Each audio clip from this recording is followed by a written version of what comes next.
muuqaalkan waxaynu kaga hadlaynaa exercise 3.2 oo markaasi exerciseka labaad ee cutubka saddexaad. Compare the installment distance for the following speeds of automobile.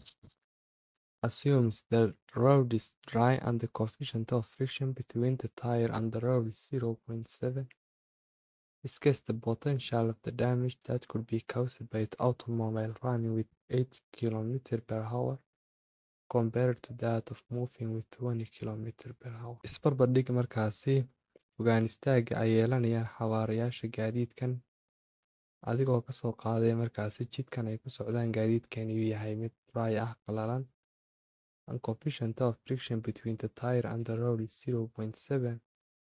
sidoo kale wehelyaha isliska ee u dhexeeya taayirka gaadiidka iyo wadadana waxa uu yahay 0.7.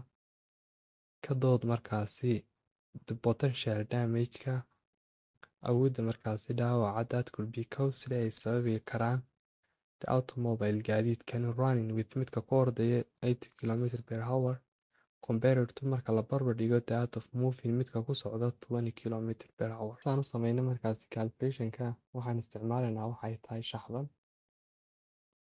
shaxdan waxaa given markaa qaybteeda koowaad kuwaas oo ah 80 km/h 60 km/h 30 km/h iyo 20 km/h. Qaybtan koowaad waxay tahay markaasi speedometer reading cabirka markaasi xawaare beega oo km/h. ugu horreyntii km/h kan speedometerka ama xawaare beega waxaynu u bedelaynaa in meter per second meter markaasi per second halkii kolkii hore ka ahaa markaasi km/h km/h meter per second waxaan sameynaynaa san soo socda. ugu horreyntii waxaan xasuusanaanaynaa markaa inuu noola mid yahay markaasi halkii kilomitir waxa uu kula mid yahay 1000 markaasi mitir oo loo qaybiyey per hour. halkii saacna waxa uu kula mid yahay second markaan u bedelno 3600 oo markaasi second. dib dan mar kale xasuusano halkii markaasi minute waxa uu kula mid yahay 60 markaasi second. sidoo kale 1 hour ama halkii saac waxa uu kula mid yahay 60 markaasi minute. saas daraadeed halka minute ku yaala waxaan ku bedelaynaa 60 second waa 60 oo lagu dhuftay markaasi 60 second.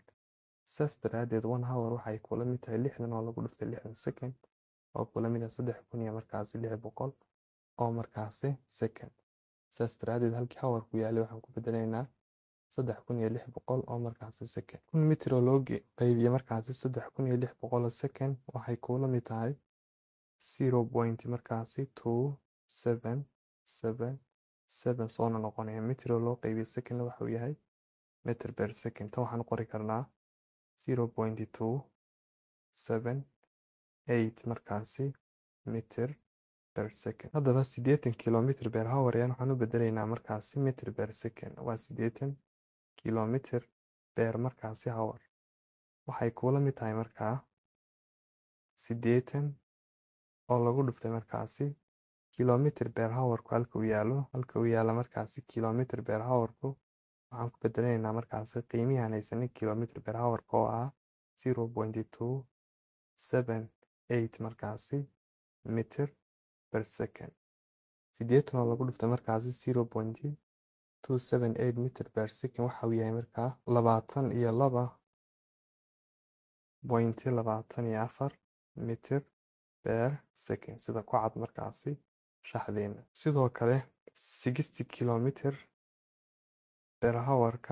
waxa uu inoola mid yahay 60 oo lagu dhuftay halka km/h yaala waxaan ku bedelanaa qiimihii km/h oo ahaa 0.78 markaasi meter per second. 60 lagu dhuftay 0.278 meter per second waxay kula mid tahay mar kale 16.68 markaasi meter per second sida ku cad markaasi shaxda. sidoo kale 30 km/h waxaan u bedelaynaa isagana meter per second waxa uu kula mid yahay 30 oo lagu dhuftay markaa halkii km/h ku yaala waxaan ku bedelaynaa qiimihii km/h oo ahaa 0.278 markaas meter per second oo kula mid ah 8 markaasi 34 meter per second. ugu dambeyntii waxay noo soo hadhay 20 kilomitir markaasi per hour oo kula mid noqonaya 20 oo lagu dhuftay halkii kilomitir per hour yaalay waxaan ku bedelanaa qiimihii kilomitir per hour-ka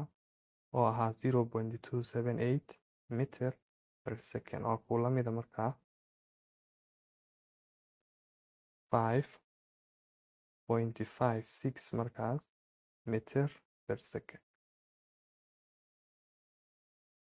hadda dhammaan kilomitir per hourskii oo dhan waxaan u bedelnay markaasi mitir per second. tallaabada xigteen qaadana waxay tahay inaan soo helno reaction distance-da oo ah markaasi shaxda qaybta. tallaabada xigta aan qaadana waxay tahay markaasi saan usoo heli lahayn qiimayaasha ay yeelanaysa markaasi reaction distance-da. dib aan u xasuusana markaasi reaction distance-da oo loo soo gaabsado SR in mar walba lagu helo velocity-gaan haysano oo lagu dhuftay time-ka.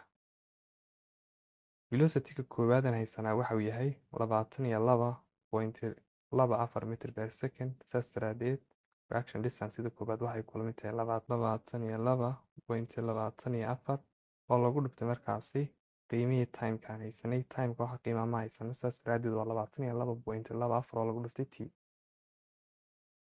sidoo kale speed-ka labaad aan haysanay waxa uu yahay 16. saas daraadeed reaction distance-giisu waxa uu noqon doonaa mar kale speed-kaan haysano oo lagu dhuftay time-ka. speed-kaan haysanay waxa uu yahay 16.68 oo lagu dhuftay markaasi time-kaan haysano ee t. saas daraadeed waxa uu kula mid yahay 16.68 times t. speed-ka saddexaad aan haysano ama xawaaraha saddexaad aan haysanay waxa uu yahay 8.34. mar kale reaction distance-da waxay kula mid tahay velocity times time. velocity-gaan haysanay waxa uu yahay 8.34 oo lagu dhuftay markaasi time-ka t. saas daraadeed waxa uu kula mid yahay 8.34 times t. sidoo kale speed-ka ugu dambeeya ama afraad waxa uu yahay markaasi 5.56. saas daraadeed reaction distance-giisu waxay noqonaysaa mar kale velocity-gaan haysano oo lagu dhuftay time-ka. velocity-gaan haysanay waxa uu yahay hadda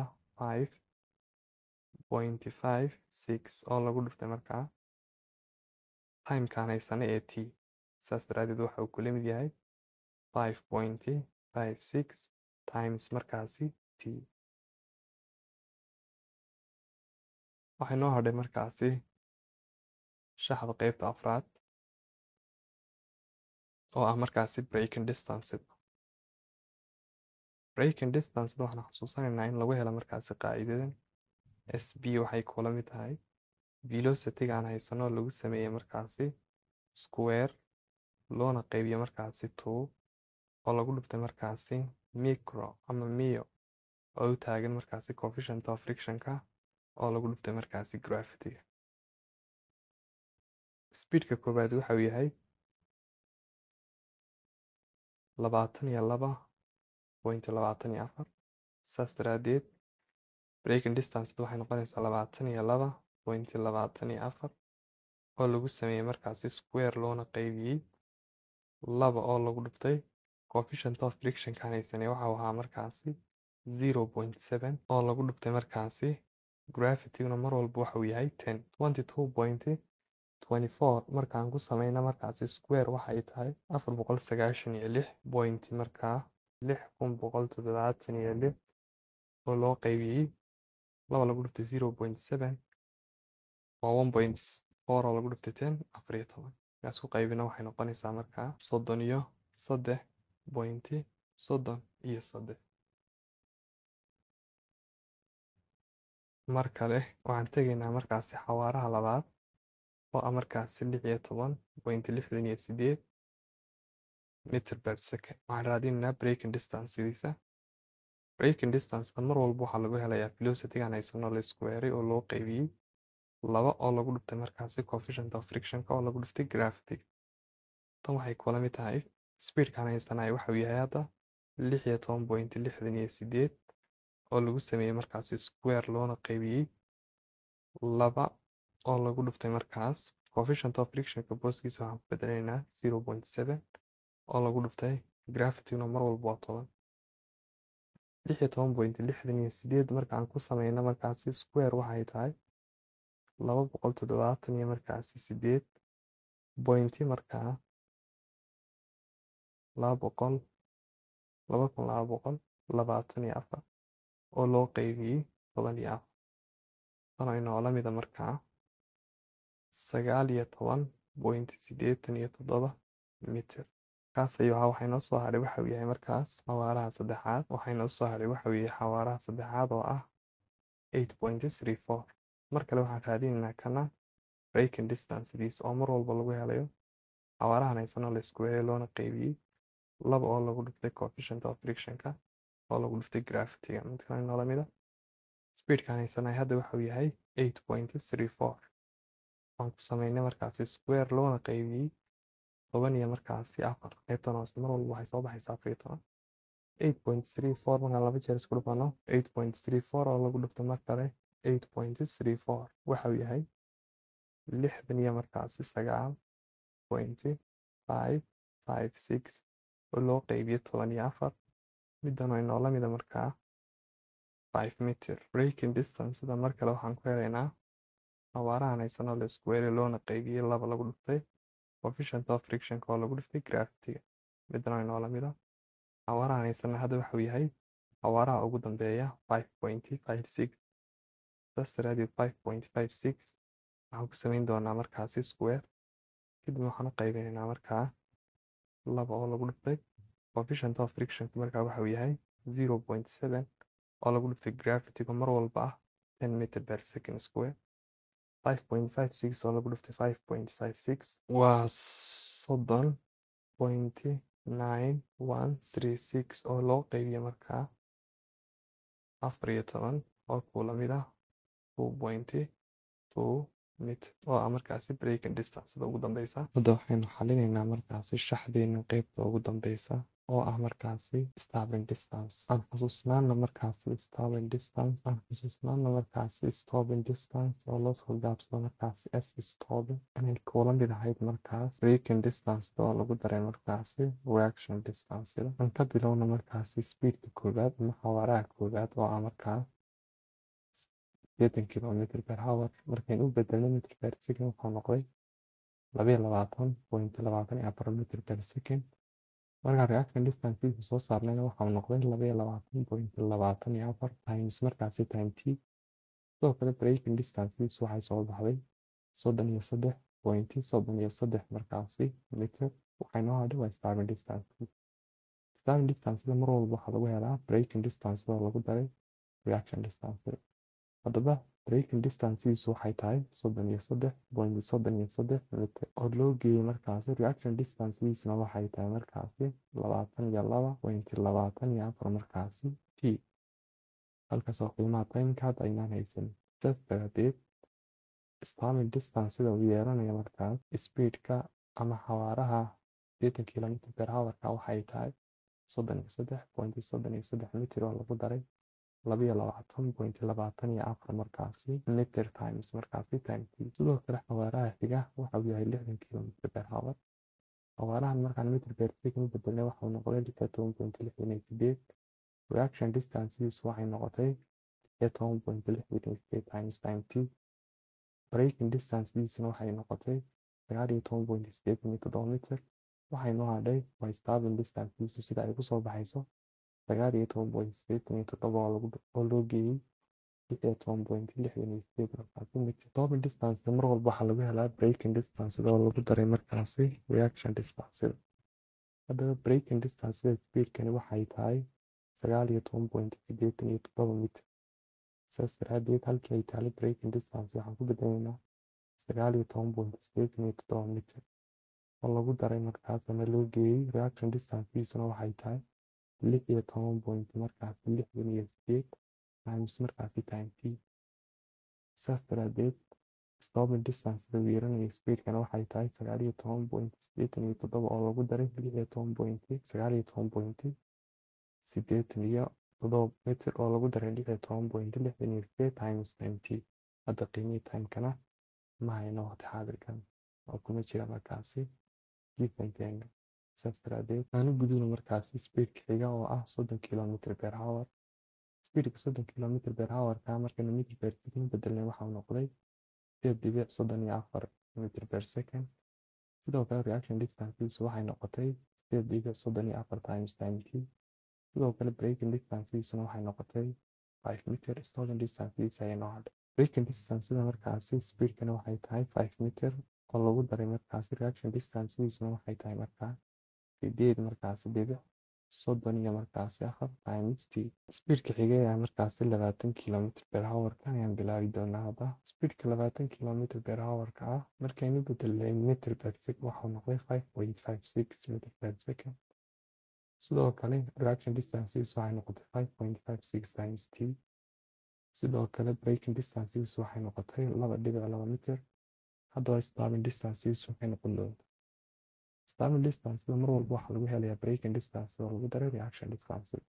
braking distance speedkani waxa uu yahay markaas 2.2 meter oo lagu daray reaction distancesuna waxay tahay 5.56 times markaasi time t. saas daraadeed stopping distances waxay tahay 22.2 meter oo lagu daray 5.56 times time t. 80 km/h wiilhaaf ayaa waxa uu lahaan doonaa markaas more potential damage then marka la barbardhigo markaas 20 km/h gaadiidka ku socda. sidee ayay markaasi arrintani sax ka noqon doontaa? tusaale aan kasoo qaadno markaasi time queen oo la mid yahay markaasi 2 second ama 2 second. waxaa kala badan doona reaction distancedooda, waxaa kala badan doonta starting distancedooda. tusaalahan soo qaadano reaction distanceda. reaction distanceda markaasi gaadiidka aan soo qaadan. reaction distanceda uu yeelanaya markaasi gaadiidka ku soconaya 80 markaasi km/h ayaan eegi doonaa. waxay kula mid tahay 22.24 times time t.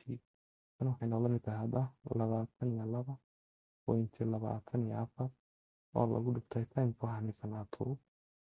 saas daraadeed waxay noola mid tahay 22.24 waxaan ku dhifaynaa markaasi 2 waxay tahay 40 markaasi 4.40 markaasi 8 meter.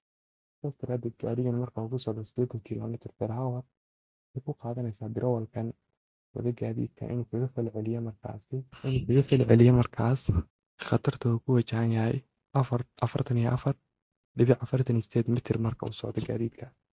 aan eegno bal markaasi reaction distanceda uu yeelanayo gaadiidka ku soconaya markaasi 20 km markaasi per hour. waxay noqon doontaa mid ka yar marka la barbardhigo tan kale. gaadiidkan ku socda markaasi 20 km/h reaction distancediisu waxay ahayd 5.56 waxay tahay 5.56 times markaasi time t. tan oo inoola mida markaas 5.56 times timekii hadda waxaan kasoo qaadnay inuu 2 second yahay. saas daraadeed 2 lagu dhintay 5.56 waxay tahay 11.12 meter. saas daraadeed reaction distancedooda saasay kala duwan tahay. mid waa 44.48 tan 11. saas daraadeed waxaa sababaya potential damage ama dhaawaca ugu badan waxa uu yahay midka ku socda 80 km/h marka la barbardhigo midka ku socda 20 km/h.